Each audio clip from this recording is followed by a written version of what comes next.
So it's a,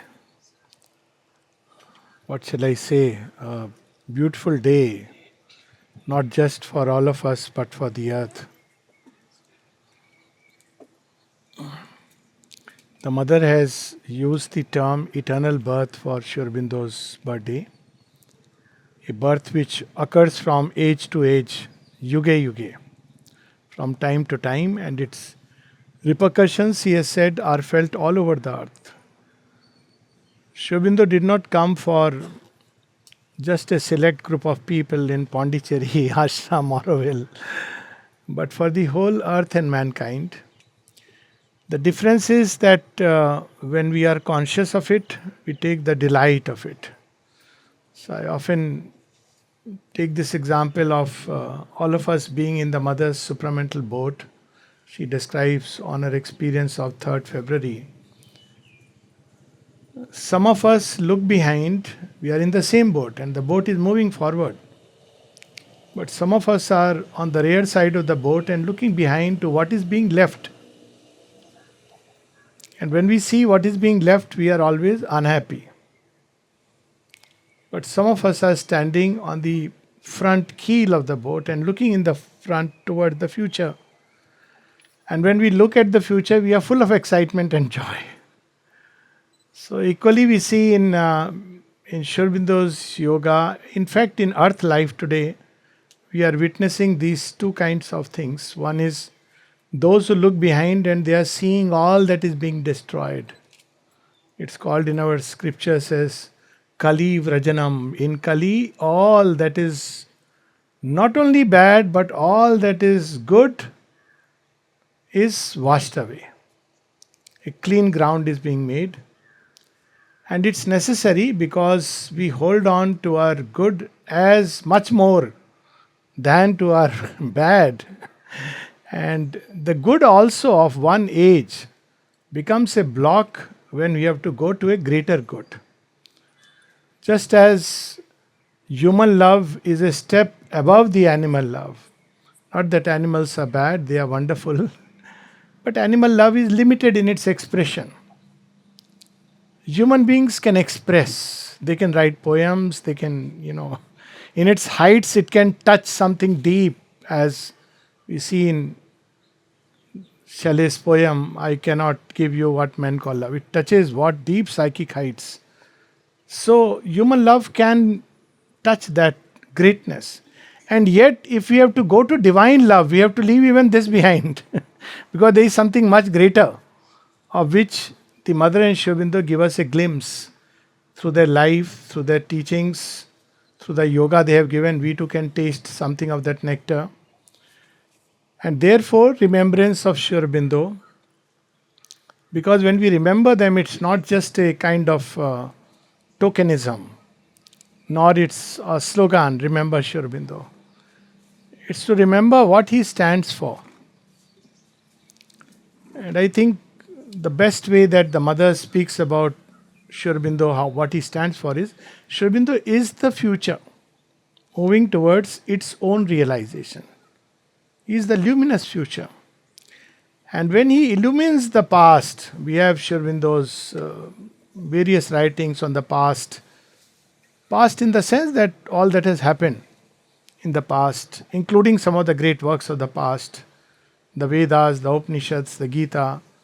So when I say that, it's about the essence that it embodies, which is everlasting, but the way it is presented. He sheds light on them from a future. He has seen a future which was perhaps imperfectly glimpsed, and he has gone into the future and seen what they have glimpsed. It's like somebody who is inside the window, inside a room, is opening a window, opening a door and seeing something and is happy. Maybe he comes out and sees a strip of sky, and quite another when somebody enters the sky, is one with the sun and casts the gaze down and says, this is what you are looking at. So Sri Aurobindo is the future advancing towards its own realization. And I would say he is incarnate hope. Honestly, at a very personal level, and I know many, many, many youngsters and people of all kinds, but for Sri Aurobindo, there would be actually no hope. Of course, we'll say we have so many paths, we have so many mukti and all that, but is that really hope? To run away from a difficulty, is that hope? Because ultimately we all want perfection here, but we are told it can never be, or we were told it can never be. We were told that earth will always remain what it is, and therefore the only way out is either to escape into nirvana, into silence, unweave the stars and into the silence pass, as Savitri says, or else to practice with this life. This will be forever the way it is. Make the most of what we yet may spend until we too into the dust descend. So, hardly any choice. It breeds cynicism, it breeds a kind of pessimistic idea about life, creation. But Sri Aurobindo brings hope. And what is the hope? He says, he gives us a new conception of life itself. We know of life fallen upon earth, struggling with its desires, life that seeks delight but is satisfied with doles of pleasure and as its consequence pain, the old way of nature. Buy one pleasure and get two or pains free. If more you evolve than three pains, it multiplies. If you grow further, then buy one joy and get five pains free. It keeps on increasing because ultimately it is trying to push you out of the comfort zone. But for the first time, we understand that all our human hopes and strivings and seekings were not an absurdity. So there have been people who have waited with this aspiration for millenniums. That's why the mother at one point says, there are souls that have waited for this moment because they did not give up the aspiration for terrestrial perfection. Though they were told, but they believed that deep intuition in the heart, no, things can get better. And they tried in various ways. Even the material scientists trying to make this life better. In so many ways, they have tried to make earth progress till we reach this grand culmination of all our spiritual strivings, which seek to free us from the thick chains, dense chains of ignorance, and the strivings of science, which seek to free us from all our various kinds of bondages, all kinds of diseases, this and that. In their own way, they have tried. Sri Aurobindo is the grand culmination who combines in himself both these quests of mankind, quest towards perfection. But either of them alone cannot fulfill it. So he takes both to the third level, that level from where matter is born, that level from where the whole manifestation of creation begins, and that is the supermind. So to remember Sri Aurobindo is to remember that not just a great event which took place way back in the past. That's not how we should remember. I mean, nothing wrong. We do remember.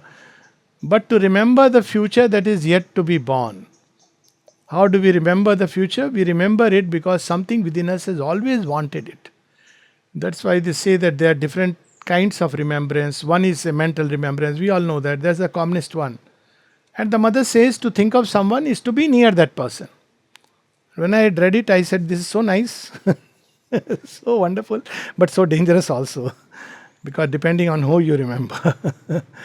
But to think of someone is to be close, but at one level in the mind. But there is a remembrance of the heart, which doesn't take mental clothings. And that, I suppose, is what makes us fall in love with Sri Aurobindo. Many of us, I don't know here if anyone had the physical darshan of Sri Aurobindo. Inner darshan, yes, but physical, perhaps no one now, very hardly anybody may be left. But what makes us fall in love with Sri Aurobindo and the mother? So people often ask, what is the miracle that happens in Pondicherry? Everybody wants to have miracles. I say, I don't know. We fall in love with someone whom we have never seen. So, we have never heard his voice also. And his writings are very difficult. So what makes you fall in love? I said, well, that's what is the miracle. Because normally you meet somebody, you are impressed by face, speech, something.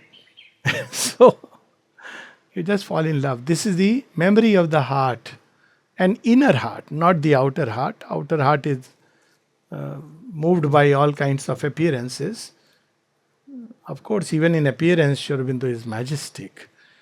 Every time you have his picture, I remember those translation of Kalidas, Raghuvansham, where Sri Aurobindo describes Himalayas. He is from Kalidas, but he translates that he is sitting like a king with his two hands dipping in the oceans, measuring the ocean, like Ajanu Bahu of Lord Ram. Ajanu Bhujchar Chapadhari Sangram Jit Khardosham. So one feels like that he is sitting so majestically. With his silence, I mean the impression that I am sure many of us share, I am simply voicing it, expressing it, that in the presence of Sri Aurobindo, just put a picture of his, and you get that feeling of ultimate security. Nothing can enter, nothing can touch, and he doesn't have to do anything. He is present. There's a very interesting vision once, not just a vision, but a vision experience with Chotan Narayanji. Some of us may know him. He recounted to me, he was sharing. He said, once I had an experience where there are people on a kind of river beach. On the other side, there is something, but they can't see. And on this side, they are all playing, and suddenly they hear a voice thundering, Jarasandhaya, Jarasandhaya. Now, Jarasandh is a character in Mahabharata. A very interesting character, but we'll not go into his story. But what he represents, so Jarasandhaya. And everybody starts running, filled with fear. So he says, I also start running. Suddenly, Jarasandhaya used to massacre, he wanted to form a kingdom. And he used to do this human sacrifice to build up his empire. So everybody is running, we don't know whom he'll catch. And suddenly, for him, the mist on the river, it vanishes, and he sees on the other side Sri Aurobindo and the mother sitting there. And then he remembers, oh, Sri Aurobindo is here. He stays still. And Sri Aurobindo just with a gesture calls him. And all that vanishes in a moment. His supreme security. Mother speaks of herself. She says, what is supreme security? She said, all that she needed to do was to go and tell him, Lord, here it is. That's the kind of power that Sri Aurobindo wields. And clothed in apparent immobility and silence, he would not speak. He doesn't need to speak. There's so many stories where one of them, the mother recounts, somebody goes and is complaining of some pain, severe pain in the stomach. And suddenly she sees, he's saying, oh, it's hurting, and there's a black spot, and he sees a subtle hand. Sri Aurobindo is sitting still, and that hand plucks out that black thing and throws it away, and he suddenly says, my pain is gone, my pain is gone. Then another person, something dancing in the head, and this is something which many of us experience. A swirl in the head for whatever reason. Life is bad, it's cruel, always. Everybody has those moments when life is bad and cruel. Thanks for those moments, because, oh misfortune, blessed art thou, for thou hast shown me the face of my beloved, says Sri Aurobindo. And during those bad moments, you go to the samadhi, you put your head there, you look at Sri Aurobindo's photograph, or just remember his presence. That swirl vanishes as if it never was. This is Sri Aurobindo's mighty, majestic, armed with the omnipotent flame. Sitting in one room, he is conducting not only India's freedom movement. People have this misconception that he went away in 1910. In 1932, Niruddha asked him, Sir, I hope you are doing something about India's freedom also. People there are lamenting that he has gone away. I hope you are doing something. Sri Aurobindo's reply, all that is already settled. I am concerned with what India will do with her freedom. Bolshevism, Gundaraj, things look ominous. 1932, when we had great people, I don't want to name. He could see behind all the ambitions lurking behind all this janda. And he knew what will happen when suddenly all these people get the throne. So he could see all that is going to come. And at one point, Mother says, I think it was Pradyodha, he asked Mother, Mother, what will happen to India? Mother says, don't you worry. Sri Aurobindo has taken the reins of India in his hands. Now we can little bit feel it. All around things are burning. In India, something is there which is saving it. Certainly not any of the politicians or the Indians. I mean, few people are good, no doubt. But something else which we can't imagine. All around is fire. And something is stamping out. He doesn't need to be open in the public to do these things. He has reached that state where he acts. When he describes the supermind, that's how he describes. There is a fire at the apex of the world. It acts without hands or feet. With a silent will, he moves the events within us and around us. What a majesty, what a power. And when this power is clothed in the humblest of appearances, it becomes something amazing. That, I suppose, is the difference between an asuric power which needs to assert itself, which needs to crush people under its feet to feel it is powerful, and the divine power which is seated on the throne majestically, like Shiva lost in trance, and Ravan is trying to take him by force from Kailash to Lanka. He wants to usurp that Shiva is mine, I'll take a heavy tax now for all who enter for Shiva's darshan. Everything I have, but I don't have Shiva, the ultimate power. So if I have Shiva also, then I am unbeatable. Shiva is lost. So he says, anyways, I am his bhakta, he will allow me do anything. This is a big egoistic bhakti, can be so dangerous. I am his bhakta. So it's true that the bhakta has got that exceptional privilege. Sri Aurobindo says that nothing is denied to the bhakta of the Lord because he is the very self of the beloved. And yet, dharma is dharma. He tries to lift the mountain. And Parvati ji is telling Shiva, look here, things don't look nice. You are too much in trance today. But Shiva is in his trance. And then the mountain begins to tremble. And then Shiva comes out of his trance and she says, do you notice something is happening? Ah, yes. His little thumb he puts toe. He presses upon the mountain and Ravan is crushed. And then he has that tremendously egoistic Shivastroth. I'm sorry, but it's Jata. It sounds like a person who is extremely, while he is talking of his Lord, but he is also showing his own, that power aspect he can probably see. That's all that is required. The omnipotence of the Lord.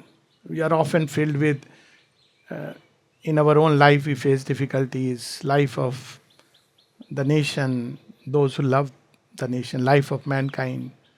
But we should never forget, and that's something which the mother says again and again, that truth has the last word. Satyameva jayate namritam, satyena pantha vitato devyana. So why is such a long journey?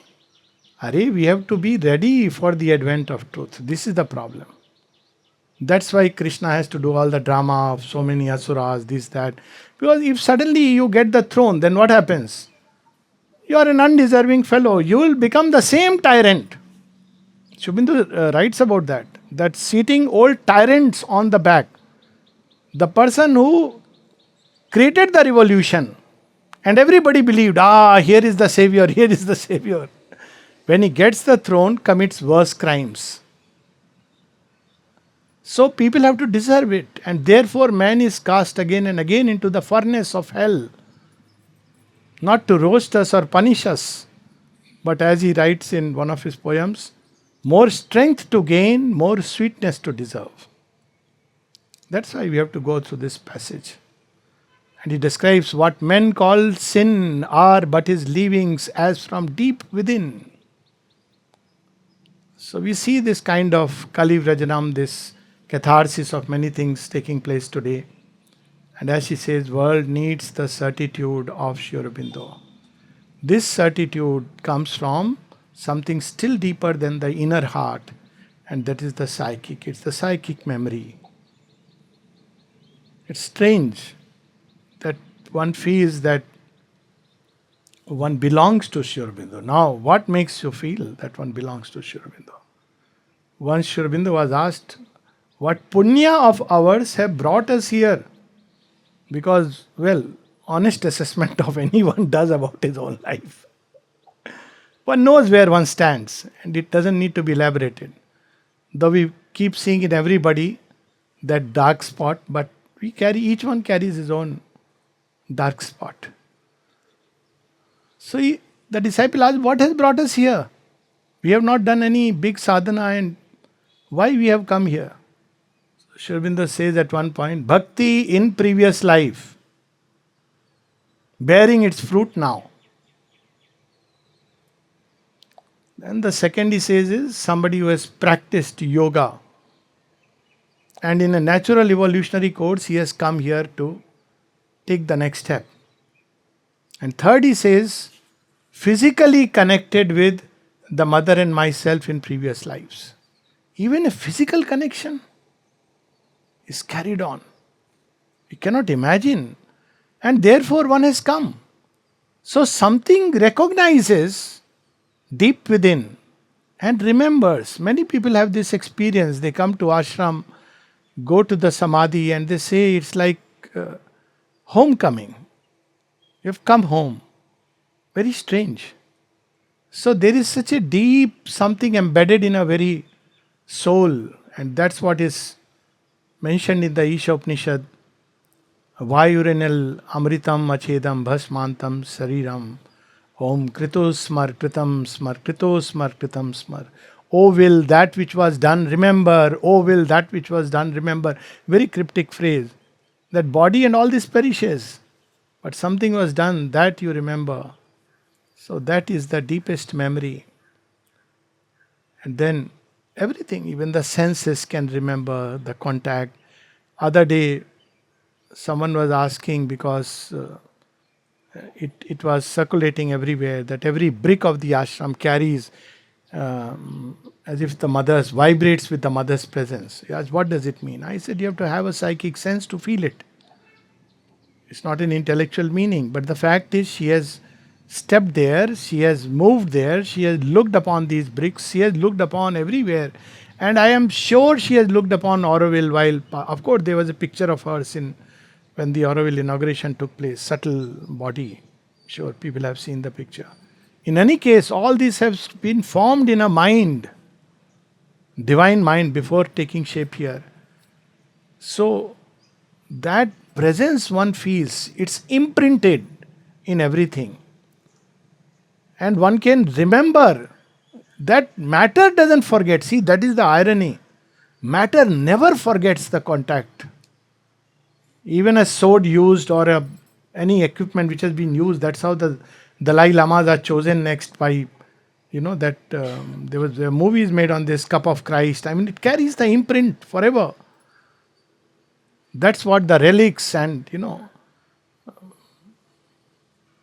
maybe I should say that Auroville also should be in those relics. Someone told that, religion. No, it's not religion. Religion is something we do outwardly, mechanically, without an inner sense. That's religion. One can meditate religiously. one can go to Matrimandir religiously, sit there and come out, go to Samadhi religiously, come out unchanged. But one can pick up a stone and see in it the presence of the divine, and it becomes an act of spirit when one touches it to the forehead.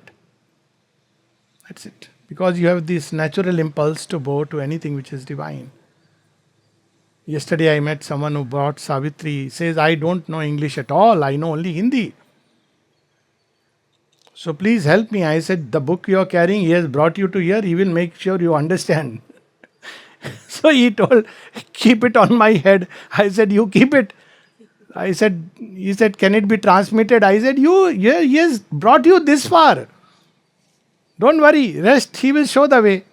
Then he kept on my head also. I said, wonderful. It may look odd and strange. It's not odd and strange to somebody with an awakened psychic. It's not odd and strange, it's something beautiful. So, matter remembers the contact of the divine, and that's the significance of Sri Aurobindo's relics. Wherever his relics have gone. I mean, one instance which I can quote right away. They had gone to Ayodhya. The wall is right next to the present Ram temple. It led to a cataclysm of event. I know of several places. I've been involved. So it's not about one place. And you feel that presence vibrates. That's why when Sri Aurobindo's body was being interned into the Samadhi and a message was said, the mortal remains of Sri Aurobindo will be interred in the Samadhi, and thankfully they sent the note to the mother, and mother struck it off with red pen and wrote, there is nothing mortal about Sri Aurobindo. Every cell of his body was carrying the immortal flame. So we'll say we don't see it well. That's our blindness. That means I should develop the vision. We question the vision of someone who can see. We should say, I can't see it. So sorry, Mother, give me the eyes with which when you saw the Lord for the first time, you said, he whom we saw yesterday is here upon earth. His presence is enough. That's her vision. So we should try to exchange our vision with her vision. That's what remembrance does. When we remember, we come in contact with Sri Aurobindo's personality, his consciousness. And it's the easiest door to supermind. We like to go through very circular roads. Circular roads is, okay, mind, higher mind, illumined mind. Then you forget, is it intuitive mind or over mind? Then you make comparison notes. Well, Sri Aurobindo and the mother are embodiments of supermind. They are the door. But we love complications. Human mind is full of complexities. And if we just meditate upon their presence, concentrate upon them in sweet, loving remembrance, not to ask this or that of course is there, just to have his presence, that's all. Nothing is needed after that. It is he in the sun who is, okay, the previous lines also, that they come so much with Sri Aurobindo. I often remember Sri Aurobindo when I read those lines from who. This applies to him so perfectly, the master of man and his infinite lover. If ever there is a lover of mankind, someone who could so easily sacrifice, renounce even his realizations for man to progress further. I mean, who could do that? Renouncing worldly life is nothing. It's a good ticket you are buying. Even if somebody gives everything for the sake of divine, it's a cheap. One got it cheap. All is too little that the world can give it. This is an experience which is very real. Even if everything is taken away and yet the divine is assured, it's nothing. But to renounce the divine realization, which we see in Mother's prayers and Sri Aurobindo's life, for the sake of lifting up this which is here struggling, that is called renunciation. That's the renunciation of only the divine can do. He has come so close to lift us. And all that, and he has several places says, each avatar is the door. Now he is a gentleman. He is not going to use the word me and I, though he can use it. in that high state, just like Sri Krishna says, Aham tva sarva papebhyo mokshishami masucha. But Sri Aurobindo is a gentlemanly avatar. so, so he will say yes, very indirectly he will say yes, yes, avatar. In his symbol it is there. People ask, he is an avatar. I said, look, his symbol, Mother has clearly explained all this. The lotus in the center is the avatar who is conducting the evolution next. So you want him to write and announce and sign that I am the avatar of the new age. No, that's not how Sri Aurobindo would be. Because it has to be felt by the psychic vision. There is no other way. That's why he says the Asura knows him not. The Asura cannot see, he sees only the human body. But the godlike, those with an awakened psychic, see the divine manifest in a human form. That's what Sri Aurobindo is. He is the door and the gate. That's why the mother says, constant remembrance is the path towards transformation.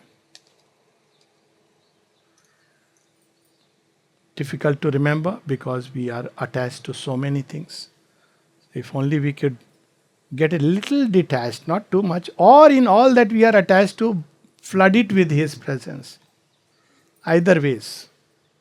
Then slowly with this remembrance, the transformation will go on. Not just because the name is a mantra, of course it is. It's much more powerful than any mantra, Nam Jap. For the simple reason that mantra is supposed to take you to the deity. Nam Jap is the word body of the deity. So you're cutting short a whole path and passage. So often people don't understand. Sometimes they say, once in one of my talks in Nainital, Doctor साहब बाकी सब अच्छा है, all else is fine, but आप थोड़ा शुरू करने के पहले हरि ओम एक मंत्र उच्चारण कर दीजिए. I said, I have the shortcut key, you want me to take the long cut? I said, what do you mean? I said, it's enough if I say Ma inwardly. All these mantras will take me through a long path. So I don't want to take that. I'm a lazy person. I want the shortcut. Mother Sri Aurobindo is enough. Ma. They are one and the same. To remember the mother is to remember Sri Aurobindo. To remember Sri Aurobindo is to remember the mother. And in their constant remembrance lies the way. However hard and difficult it may seem, their remembrance makes us close to them. They are always close, but we don't see it. And therefore, even these stones on the way, it appears like this is nothing but flowers. None of it, I can tell you, is a poetic imagery. The people who have experienced falling on stone and experiencing it like a flower, held by Mother and Sri Aurobindo. So the journey becomes so sweet, wonderful at the end, just as Arjuna asked Krishna. He says, you are telling me all these things at the end because he has said, first in the self, then in me. He said, you are telling me constantly, you are making a reference to yourself that if you think of me, remember me, life will become fine, yoga will become easy. What about those who do a lot of tapasya? He says, well, they too reach me, but through a very long and difficult path. And when you remember me and walk with me, then just imagine, journey may be difficult still, but presence of the divine as companion makes it so easy. Because we need a companion in life after all. Ekaki na ramate. So, if the divine becomes the companion, how wonderful it is that wherever we are going. So, remembrance is one of the very powerful ways to make the divine as our companion. And most importantly, the final act of remembrance is to lead our life according to that ideal. That's why when the mother started the school, she said that that's why Sri Aurobindo Memorial. It is in memory of Sri Aurobindo. So what can I do in Sri Aurobindo's memory? Because I need to do some work also, not just inwardly remember. Even to be happy is the work, but to do any work with this idea that it is not so and so's work, not X, nor Z, nor Y, but Sri Aurobindo's work. Just this feeling, thought fills us with such a joy, wherever one may be, and it prevents many things which otherwise tend to come up. This is Sri Aurobindo's work. This mother's garden. I'm engaged in mother's work. Just this thought, I'm seeing a patient, mother has put me here. It's mother's work. So when we live according to that ideal, try to live even a little. Of course, very difficult, tall order to live according to the ideal. That's why the Gita has said, Swalpamasya dharmasya. Even a little, a drop of practice, that we try to live that ideal. It's a huge calling. But even if one step we take forward, we will see that 1,000 steps he takes and carries us forward. It's true of all mystic experience, but more so, as Niroddas asked that, should I just tell you once, pray, and then we can forget about it, or remind you time to time? He says, tell me, but also remind me from time to time. It was his way of saying, keep the contact alive, man. Not just you tell me and after that, okay, I have offered my work and at the end, thank you. What a joy of remembering, reminding Sri Aurobindo time to time. And the result of all this is what can far exceed anything we can imagine, and that is delight. Discipleship to God the teacher, sonship to God the Father, the loving and indulgent love of the divine as mother, the clasp of the hand of the playmate and friend, the love of the paramour. And all these he describes, the sevenfold relation we can form with the divine. We can relate with him, not just as Sri Aurobindo sitting in the room, but as a friend, a companion, as a playmate, paramour. Just imagine. One may be apparently loving mother, father, child, wife, husband, whoever, but inwardly, Lord, remember, I am yours. You are mine, that's later, but I am yours in the secret heart. He says, one who can do it has the highest experiences, the highest of ecstasies, not granted even to the greatest of Vedantins. So let's dwell upon this. And Rabi had told me if there are any questions. I don't know. If there are any questions, I'll be happy to take them. So anybody has any questions, so I can pass the mic? Yes. Silence. So we will just stay quiet in memory of Sri Aurobindo. No questions, no? Answer is here anyways. Okay, all the answers are here. So, Mother has said this about Samadhi. She says, you go there and pray there.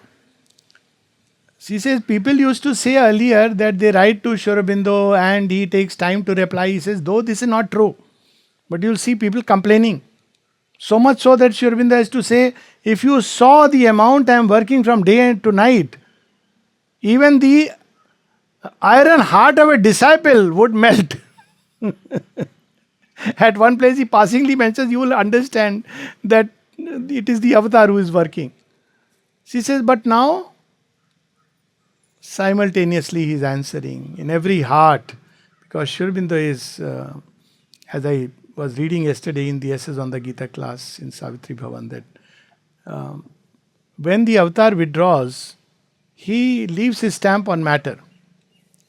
So matter keeps vibrating with that presence. Now it will never forget.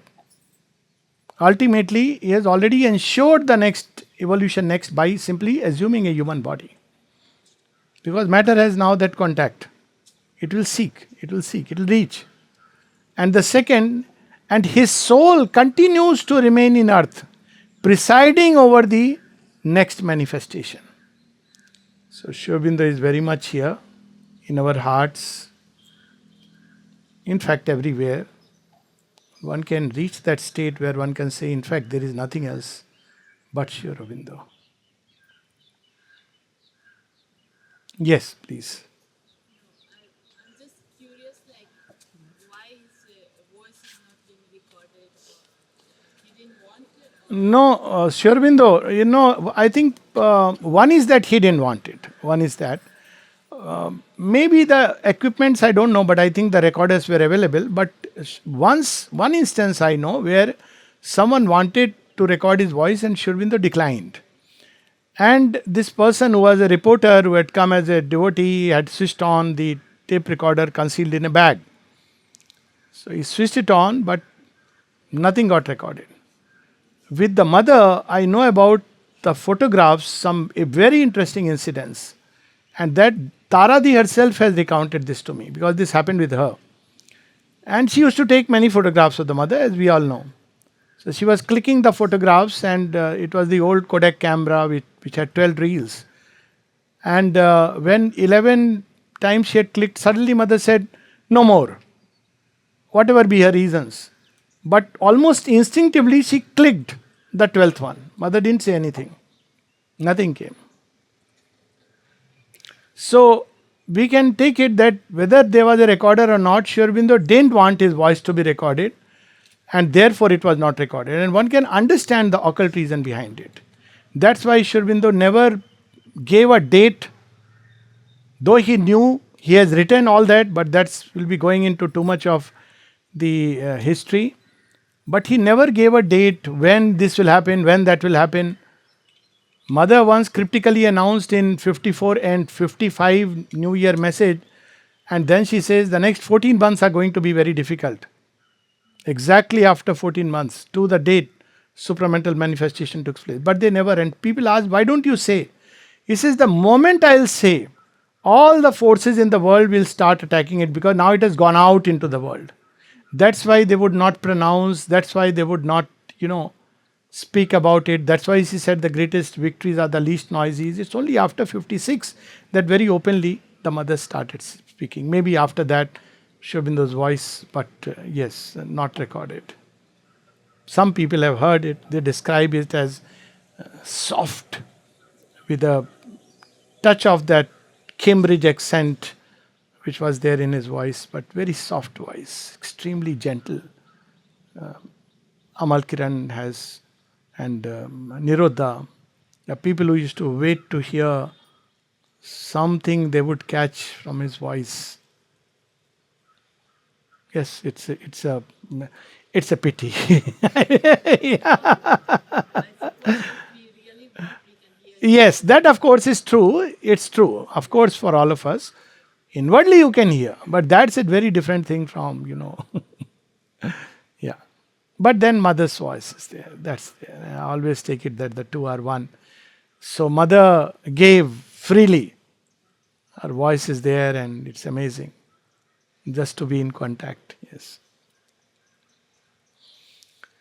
Okay, so we can probably spend a few moments in quiet inner remembrance of Sri Aurobindo and then we can leave. Yeah.